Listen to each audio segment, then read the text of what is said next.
Hola, soy Antón García Fernández y en el vídeo de hoy, dentro de la serie Tintín y Hergé, vamos a hablar del tercer álbum de las aventuras de Tintín, que se titula Tintín en América y que fue publicado originalmente en blanco y negro en el Petit Vingtième de septiembre de 1931 a octubre de 1932. De nuevo a Hergé le llevó más o menos, en este caso un poquito más de un año, completar en el Petit Vingtième esta historia de las aventuras de Tintín.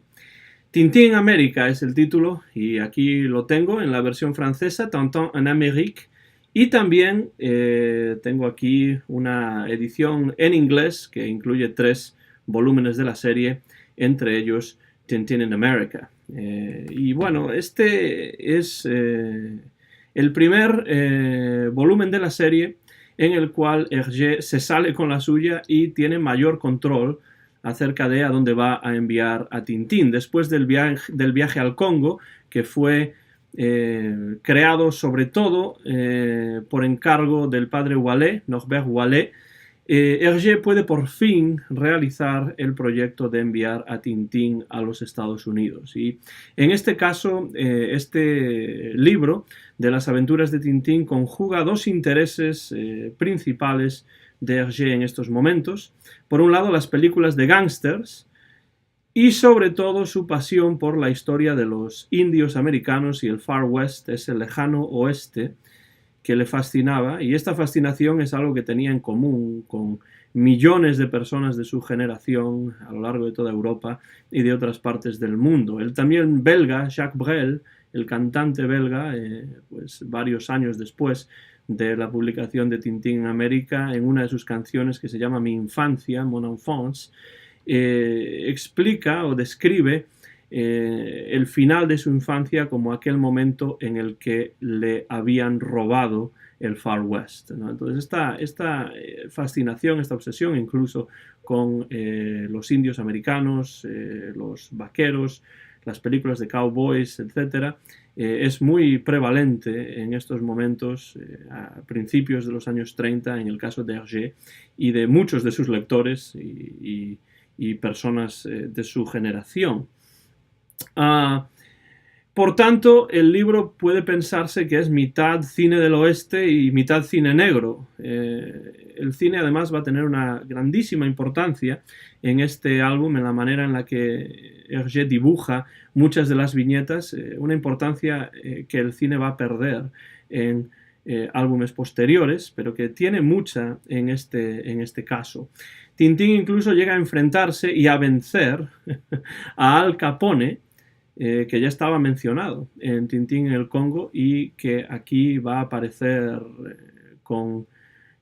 va a tener mucha más presencia. Y es además uno de los pocos, si no el único, uno de los pocos personajes tomados de la vida real en toda la serie de las aventuras de Tintín. De esto habla Hergé, de hecho, en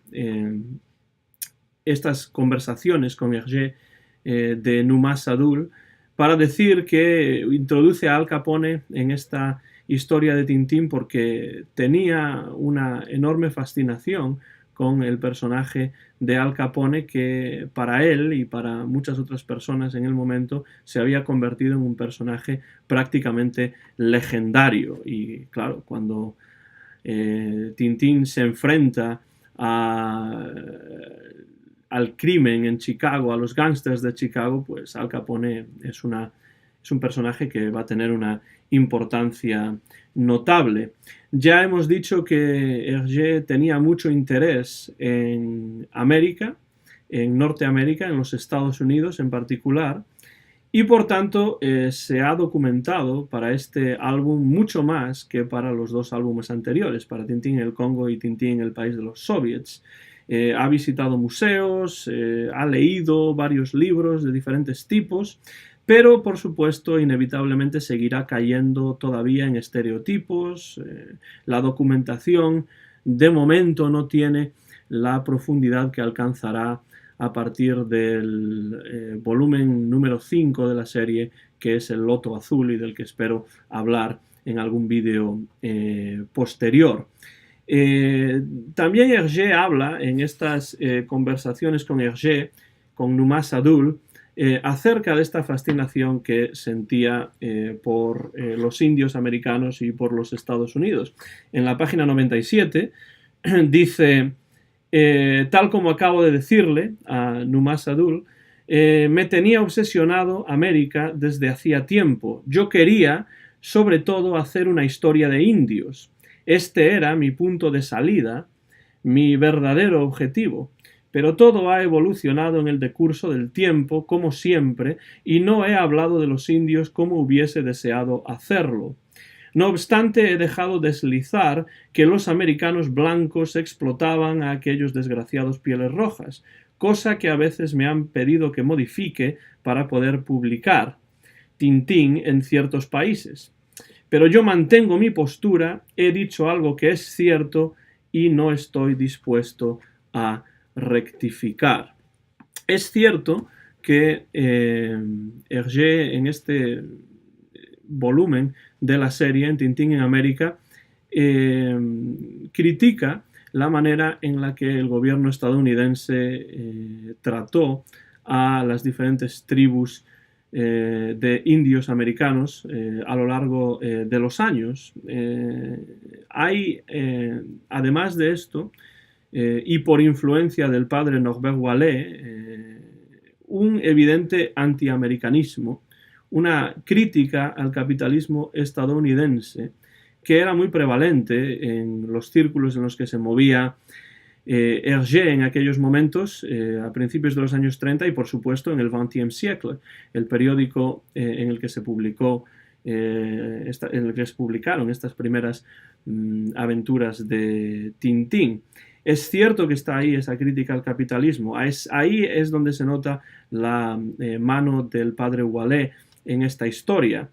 pero bajo la superficie en muchos casos se deja ver el interés e incluso podríamos decir la admiración que suscitaban los Estados Unidos en Hergé. Esto es evidente cuando uno lee Tintín en América, más allá de los estereotipos, más allá del antiamericanismo que en algunos casos aparece, y más allá de las cosas que se le puedan criticar a la historia, pues yo creo que la fascinación que sentía Hergé con la historia de los indios americanos, con por supuesto las leyendas de los gángsters y del crimen organizado, y también el progreso que para muchos suponía o simbolizaban los Estados Unidos en estos momentos. En cuanto a los dibujos, siguen mejorando en la versión original en blanco y negro en relación a Tintín en el país de los soviets y en el Congo,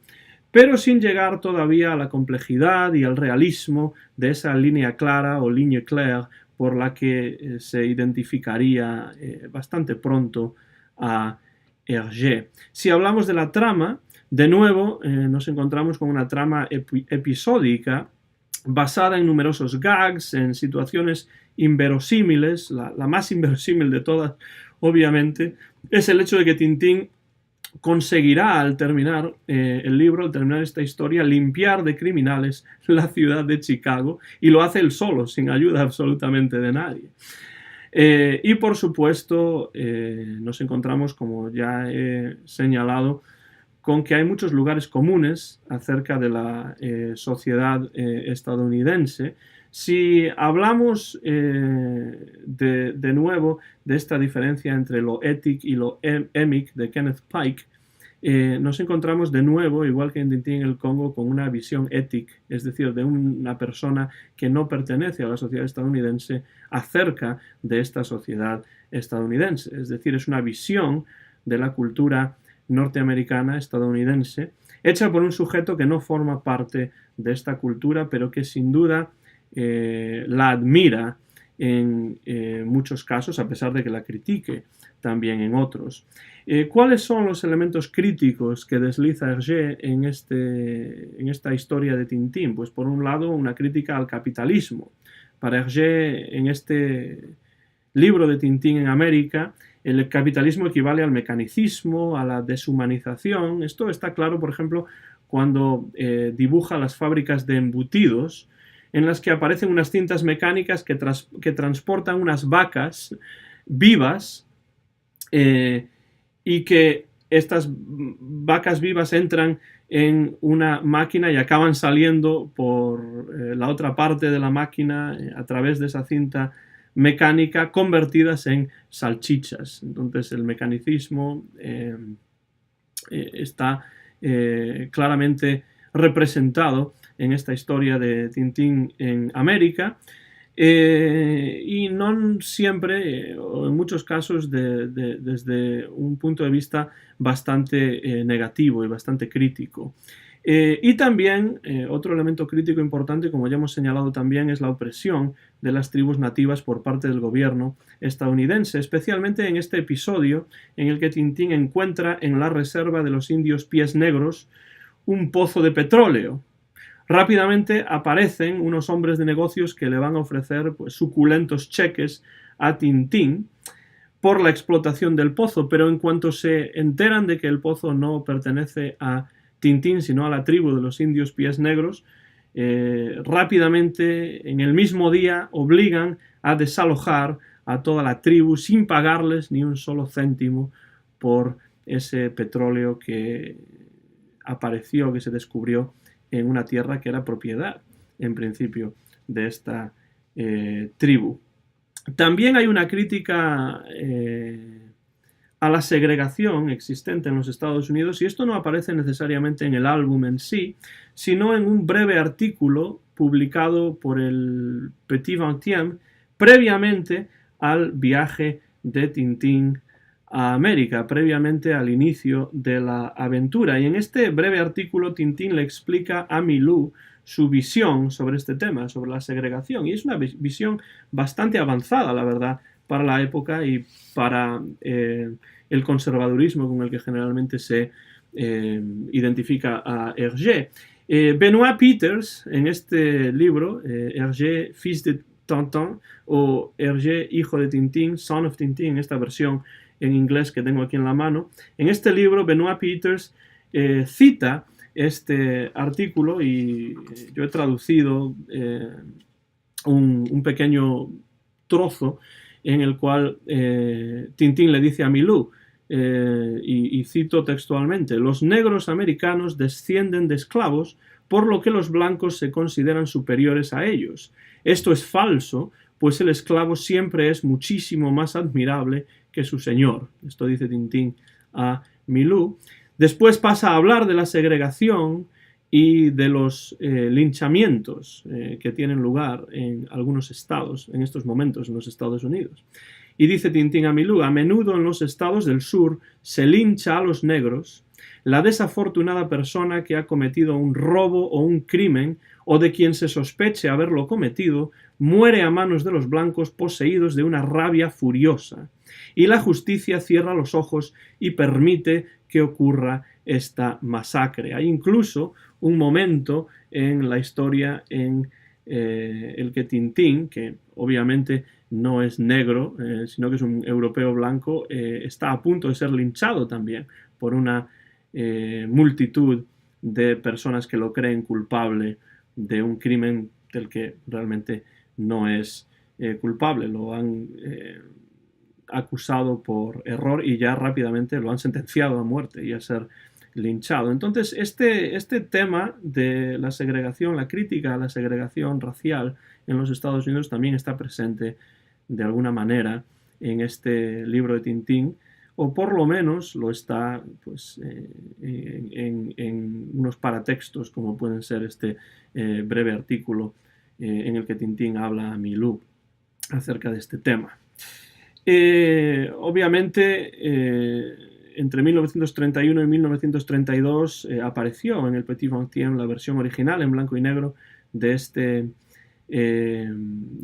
historia de Tintín, de este viaje de Tintín a América. Pero en 1945, pasado el tiempo, pues a los 13 años más o menos de su publicación original, Hergé empieza a redibujar y a colorear Tintín en América para publicarlo en color en 1946, realizando varios cambios, algunos de ellos un poco importantes, pero otros no tanto. Por ejemplo, modifica partes del texto para no ser tan abiertamente crítico con el tratamiento de los indios por parte del gobierno estadounidense. Esto probablemente a instancias de su editor, que le pidió que así lo hiciese. Pero eso sí, esta escena de la que ya he hablado, en la que se fuerza a la tribu de los pies negros a abandonar las tierras del Vido al petróleo, se mantuvo. Hubo peticiones de que Hergé la quitase por parte del editor, y Hergé se negó rotundamente a hacerlo. En los años 70, curiosamente, al publicarse en los Estados Unidos este álbum, Tintín en América, en una edición pues más o menos semejante a esta que tengo aquí en la mano, Tintín in America, el editor estadounidense, Little Brown and Company, le pide a Hergé que elimine a los personajes de raza negra con objeto de no promover la mezcla racial entre los niños. Es curiosísimo que estemos hablando de la publicación de ese libro en los Estados Unidos, no en los años 40 o en los años 50, sino ya en los años 70 todavía se le pide a Hergé que haga eso. Por tanto, la edición estadounidense de los años 70 es un tanto diferente en cuanto a eso, ¿no? A que los personajes de raza negra han sido redibujados como personajes latinos o personajes de raza blanca a petición expresa del editor estadounidense, que todavía está en este caso dejando claro que la segregación es algo todavía existente en la sociedad estadounidense de esos momentos, en la que al editor no le parecía una buena idea mezclar a las diferentes razas en un cómic dirigido a los niños. Bueno, el caso es que este tercer volumen de la serie de Tintín, esta tercera aventura, tuvo incluso, si cabe, mayor éxito que Tintín en el Congo y Tintín en el país de los soviets. El padre Wallet de nuevo organiza un viaje de un Tintín real, de un actor que viaja en tren y llega a la estación de Bruselas, como ya había hecho en el caso del Congo y en el caso de los soviets, y todavía hay una mayor respuesta por parte de los lectores, que cada vez van más en aumento y cada vez tienen mayor interés en las aventuras de Tintín, que se convierte ya a partir de Tintín en América en la verdadera estrella del Petit XXe, y por supuesto Hergé empieza a darse cuenta de la potencialidad de este personaje, que pronto va a viajar a Oriente Medio y finalmente a China en el quinto de los episodios, que es el Loto Azul, que supondrá un cambio muy importante en las diferentes aventuras de Tintín. No hay un cambio enorme en cuanto a la trama, todavía es episódica, todavía tenemos muchos gags en Tintín en América, pero sí es cierto que Hergé empieza ya a documentarse un poco más, está mucho más, se siente mucho más seguro en un proyecto en el que cree mucho más que en el proyecto de Tintín en el Congo, y por tanto vemos a un Hergé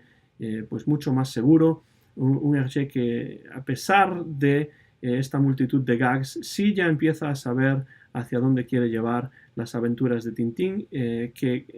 en el caso de Tintín en América están llenas de acción. Hay acción prácticamente en todas las páginas del libro, y acabará Tintín consiguiendo lo que no consiguió el gobierno estadounidense en el momento, ni ninguna de las agencias gubernamentales, que es limpiar a la ciudad de Chicago, a los espacios urbanos estadounidenses de criminales y mafiosos. Eso lo consigue Tintín, por supuesto, no en la realidad, sino en la ficción de este tercer volumen de la serie de las aventuras de Tintín, que es Tintín en América. Acabamos aquí, y si les ha interesado esta este vídeo acerca de Tintín América, les emplazamos al próximo, que pronto se grabará y que tendrá que ver con los cigarros del faraón, que es la cuarta entrega de las aventuras de Tintín. Muchas gracias por su atención. El copyright es de Antón García Fernández, año 2018, y este vídeo se ha grabado en directo en Martin, en el estado de Tennessee, en los Estados Unidos de América. Gracias de nuevo y hasta la próxima.